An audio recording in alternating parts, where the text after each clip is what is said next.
Hello students. Here we are discussing about the current issue which we are facing in many states, and currently we are seeing in Maharashtra, where Hindi versus Marathi scenario had woken up, and it was actually, I'll explain the context behind it.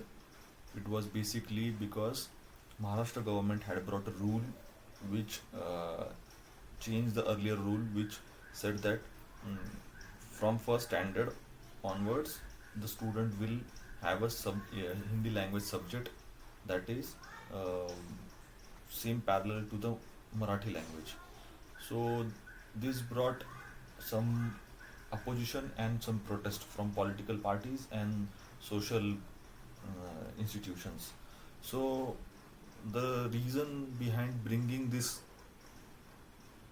rule by Maharashtra government was because Hindi is a national language according to them, and actually not constitutionally, but it is spoken in most of the regions. So there it was, as you know, the current government has their one of the agenda to bring one national, one language, and the second thing was about the homogenization of culture. That is homogenization of language and culture with that, which can bring a single language for communication throughout India.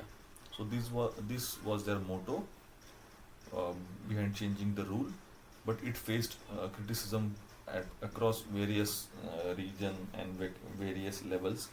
So we are not discussing here about political aspect, but sociological analysis and how different perspectives see this issue. So first is about identity assertion. So this perspective was given by Stuart Hall, and he talks about regional identity assertion. The Marathi protest which actually took place, it is about regional identity assertion. The Marathis are trying to portray that they are different from the mainland language, and they have their own identity, and through language they are trying to press their demands and their opposition about this Hindi imposition in the state. So uh, language is a distinctive key marker for this cultural identity according to Stuart Hall. ठीक है. तो one more thing about this identity assertion is that A.R. Desai talks about that during his study of regional movements. He said that linguistic identity had become a rallying point or a sparking point for a regional movement. It can be seen in um Tamil Nadu, Karnataka. Currently, you are seeing in Bengaluru. There were many instances where Hindi or Kannada. If you don't know Kannada, then there was some uh, minor issues and also act of violence. Same case in Mumbai in case of um, Marathi and Hindi. So regional movement had this language point in them according to A.R. Desai. ठीक है. So third thing we'll see is from cultural hegemony point of view. It was given by Antonio Gramsci. So here Gramsci talks about that center trying to impose, or maybe central government trying to impose Hindi language on different state, is seen as an cultural hegemony by the regional governments and regional people, as they have their own culture, their own languages. So they are seeing this as an hegemony, cultural hegemony from the state, sorry, the central government, and especially the North India Hindi speaking elites. So protesters actually call this as a cultural domination by asserting the local language rights. And as opposition to this, there is a different movement that has taken place, that is counter hegemony movement, which we can currently see in Maharashtra. And also but actually there is a different picture uh, behind that. Even political parties are taking their own share of victory, so that is a different thing. But overall we can study it from a sociological point of view, that a whole Marathi culture and Marathi language and Marathi people, that feeling of ethnic oneness has been brought in this cultural hegemony point of view. So they are trying to oppose this cultural hegemony through counter hegemony movement in Mumbai. You must have read about the rally that had been planned by the political parties against this Hindi imposition.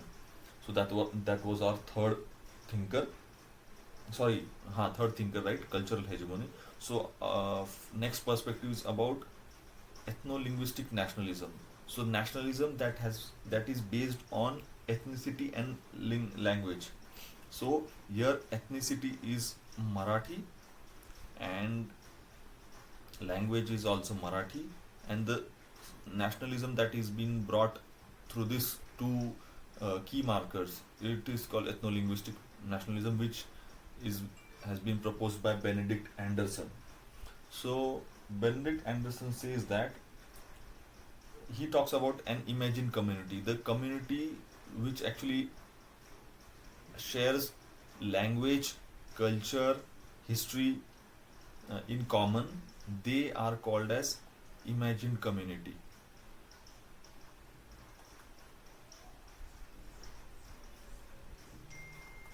So this imagined community, when they think that there is they have language in common, history in common, and that time they there is a feeling of regional nationalism in them.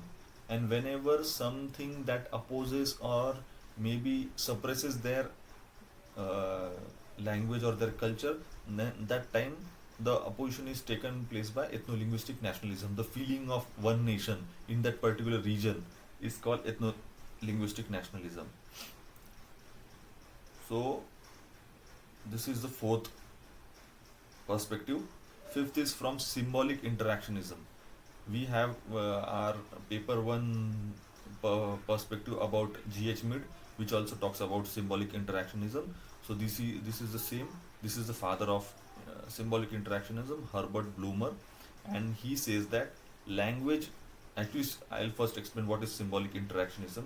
So symbolic in interactionism, they find particular symbol which is responsible for the interaction. So in case you can take it as an example like chair. Chair is also kind of symbol. It symbolizes power. It symbolizes prestige. If you are talking about prime minister's chair or CM's chair, so that talks about some prestige status. So that is kind of a symbolic interactionism. And in this case, language is a symbol. Due to that, there is a interaction of two communities at a national level or a regional level. So in this case, Marathi language as a symbol is socially constructed and maintained through use, and any attempt to replace it with Hindi disrupts the meaning and shared history, which prompts resistance from the community of Marathis. So I hope you understand this symbolic interactionism.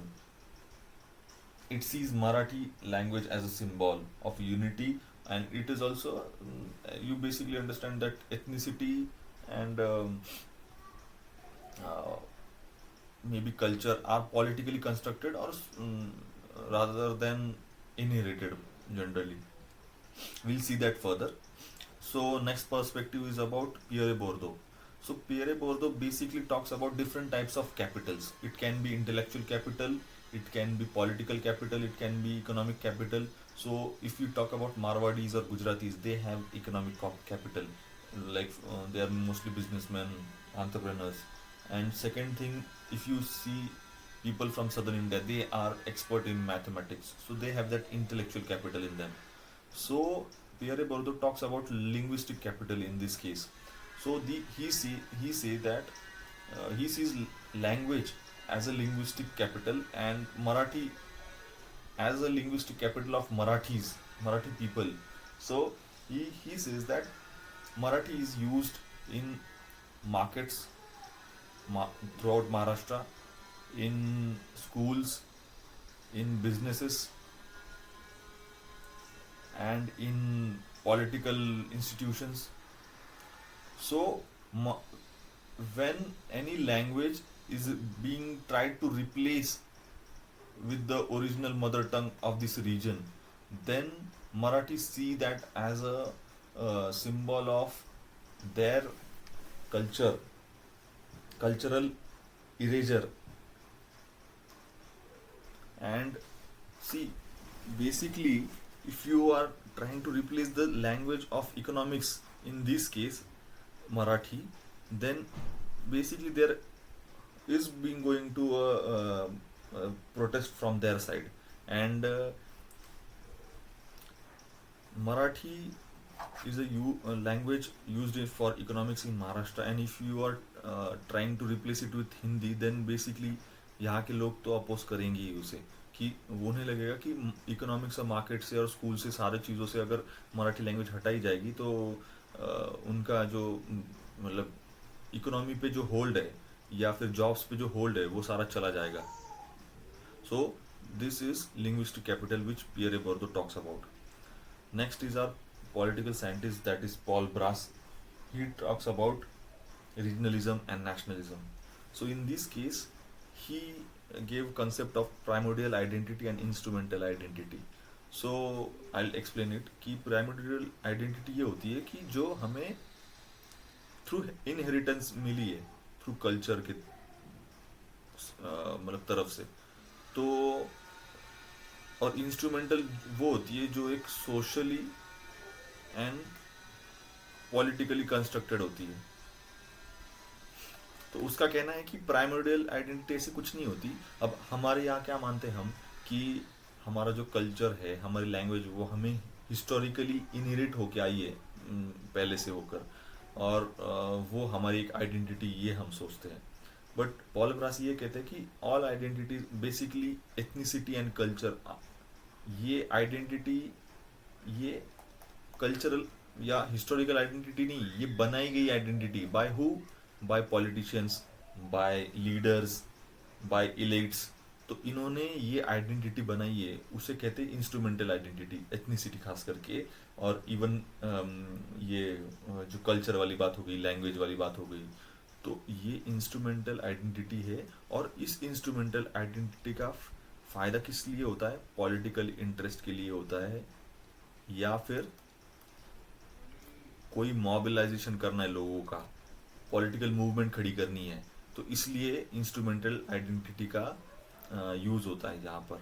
And regionalism जो यहाँ से निकला है, that is also due to instrumental identity which is being forced and which is being pumped to create a sub-national movement and which opposes the nationalism. ठीक है, तो ये हो गया हमारा नेक्स्ट पर्सपेक्टिव. अब इस चीज़ को बैलेंस करने कौन आते हैं? Rajni Kothari. Actually Rajni Kothari talks that कि हमें अगर पीस और नेशनल डेवलपमेंट अगर चाहिए, तो हमें ये दो जो चीज़ें हैं, नेशनल इंटीग्रेशन और रीजनल ऑटोनॉमी, इन दोनों को हमको बैलेंस करना होगा कहीं पर, वरना जो इंटरनल सिक्योरिटी वाली बात है वो आ जाएगी बीच में, और उससे हमारा जो डेवलपमेंट वाला जो गोल है वो कहीं ना कहीं ख़त्म हो जाएगा. ठीक है, तो this is basically sociological analysis and I hope so you like it. अगर आपको कोई इश्यूज़ है और कोई और दिक्कतें हैं सोशियोलॉजी अंडरस्टैंड, आप कमेंट में बता सकते हो. You can like, subscribe, and even after that you can also check our courses from our website, that is www.yoursandeepbhaiya.in. Thank you.